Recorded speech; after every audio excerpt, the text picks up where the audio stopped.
How often do you have thoughts that are, I'm not good enough, or I'm never going to be able to do this, or I'm already behind? Well, probably quite often because most people do. But here's the important thing. Just because you think something doesn't mean that it's true. What if your thoughts aren't actually really you? So, this concept of our thoughts not being us is a phrase that we hear a lot in mindfulness, in philosophy, and in contemporary psychology as well. But what does it actually mean, you are not your thoughts? Well, that's what we're going to be exploring in this video today, because there are lots of people that struggle with over-identifying with their thoughts. That if a thought arises, they believe that that thought must necessarily be true. And that is not always the case. This is a big topic, so we're going to be breaking it down into four main components. First of all, we're going to be going right back to the beginning of where this idea emerged in early philosophy and spirituality. The idea that you are not your thoughts has been around for thousands of years. We're then going to look at this from a neuroscience perspective. What actually goes on in the mind when you have a thought and then you begin to over-identify with that thought, thinking that thought is the truthfulness of who you actually are. We're then going to look at this from a mindfulness and psychology perspective and ways in which this understanding of our thoughts are not who we really are can help improve our personal well-being. And finally, we'll end with some practical applications, things that you can take with you into your life from today going forward. I'm Dr. Alan Johnson, and on this channel, I talk about the mind, well-being, productivity, and change for thinkers, makers, and everyone in between. And if you haven't already, be sure to hit that subscribe button so that you can get more content delivered straight to you. Let's begin by talking about where this concept of you are not your thoughts came from. It emerged in a lot of different places a very, very long time ago. So we can begin with ancient Stoic philosophy. Stoic philosophers such as Epictetus pointed out that we're not upset by the events that happen to us. If something bad happens to us in our lives, it's not that thing that actually bothers us. It's our interpretation of those events. And the Stoic philosopher and emperor Marcus Aurelius describes this really well in his meditations. If you haven't read Marcus Aurelius's meditations yet, you absolutely must. It's fantastic work. He says, you have power over your mind, not outside events. Realize this, and you will find strength. So the Stoics trained themselves to observe thoughts rather than being controlled by them, knowing that we don't have control over things external to us, but we do ultimately have control over our thoughts and our reactions to the external events. We see similar types of ideas emerging even earlier in Eastern philosophy, particularly in Buddhism, which teaches that thoughts are impermanent, that thoughts are constantly changing and ultimately are like clouds passing in the sky. And this is something that is phrased really well by the contemporary Buddhist teacher Thich Nhat Hanh, who says that feelings come and go like clouds. Conscious breathing is my anchor. So meditation practices emerging from Buddhism help us to take a step back from our thoughts and begin to see thoughts as a mental event and not absolute reality. But we also saw this idea emerging in Western culture, particularly in post-Enlightenment philosophy. The famous work of Descartes, who said, I think, therefore I am, pointed out that thinking is the core of our identity. And many philosophers following Descartes, including Nietzsche, questioned this. They were thinking that if our thoughts are constantly changing, how do we define our sense of self? Remember, your thoughts are not yourself. This is a question that's fascinated thinkers for thousands of years and continues to up to the present day as it's now explored in the domains of neuroscience and cognitive science. Neuroscience have identified something called the default mode network, a system that generates spontaneous and often self-referential thoughts. This is that stream of consciousness that the late 19th century philosopher and psychologist William James spoke about. And recent studies have shown that the default mode network is most active when we're not focused on a task, basically when the mind is wandering.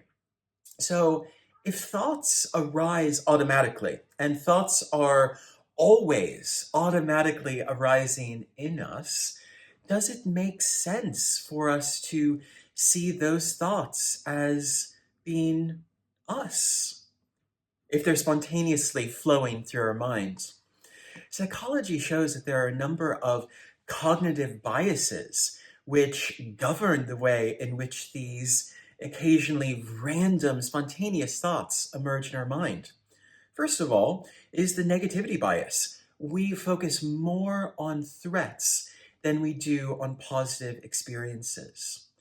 And there's also something known as cognitive fusion. So the mind gets fused with our thoughts and begins treating them as reality.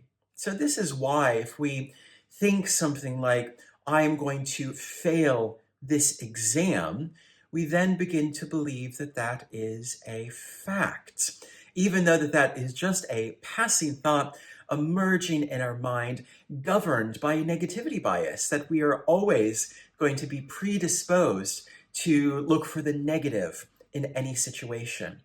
So there's a lot to suggest here that these particularly negative thoughts that emerge in our mind shouldn't be seen as inherently truthful and shouldn't be seen as indicators of who we really are. Let's talk now about how mindfulness can help us to question and challenge those moments when we have a thought that arises and we immediately think that we are that thought. If we have the thought that I'm not good enough to do this, it doesn't mean that we're not actually good enough to do something. It just means that we're having the thought that we're not good enough to do something. And mindfulness-based stress reduction, or MBSR, trains people to observe their thoughts rather than to react to them emotionally. So MBSR, mindfulness-based stress reduction, isn't about getting rid of thoughts. It isn't about denying the existence of thoughts that are continuously flowing through our mind. But instead, it's about taking a gentle step back and observing those thoughts. And there's a really great tool that MBSR teaches to help us train ourselves to do this. It's called labeling. So instead of saying, I am anxious, we might simply label that and say, I am noticing a thought of anxiety. So we're bringing a sensation, a feeling, a thought into the conscious mind. And rather than attaching to it, rather than believing that we will always fail or that we are not good enough or that we will not pass this exam or that we're already behind, instead we can simply know, I am currently feeling like I am not good enough. I am currently believing that I am not going to pass this exam. Finding that very fine distinction between a thought and a belief is really, really vital. This is something that acceptance and commitment therapy, which is a sort of a subset of mindfulness-based cognitive interventions, refers to as cognitive diffusion technique. So cognitive diffusion helps us to create a little bit of a distance from our thoughts. So when an intrusive, unhelpful thought, such as I am worthless, begins to emerge in our minds, using cognitive diffusion invites us to rephrase that as I am having the thought that I am worthless. Do you see the important distinction there? That first phrase, I am worthless, makes a statement that sounds as if it is true and is true in all circumstances. But it's not true And it's not true in all circumstances. So that's why it's so valuable and empowering to diffuse that and to rephrase it slightly differently. That I am having the thought in this moment that I am worthless. Because do you know what? That is true. In that moment, you are having the thought of worthlessness, of not being good enough, of not being able to complete a particular project. But that is just a thought. That is just with you in that particular moment and is not indicative of the next moments to come, is not indicative of your potential success in any project or in any domain, and is certainly not indicative of who you actually are.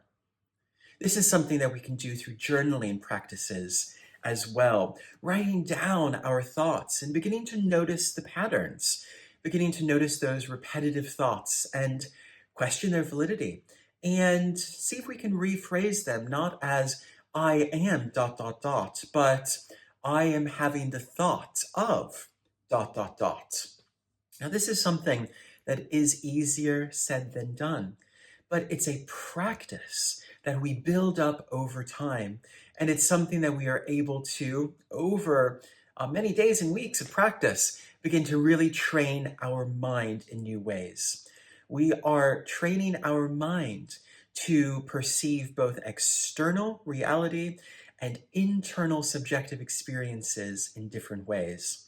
Because remember, going right back to the Stoics, things that are external to us, we have next to no control over. All we have control over is our reactions to them. So let's begin by strengthening our ability to control our internal states and our internal reactions. Because if thoughts don't define you, if you are not your thoughts, those intrusive, unhelpful thoughts begin to lose their grip. So someone with social anxiety might think, everyone hates me.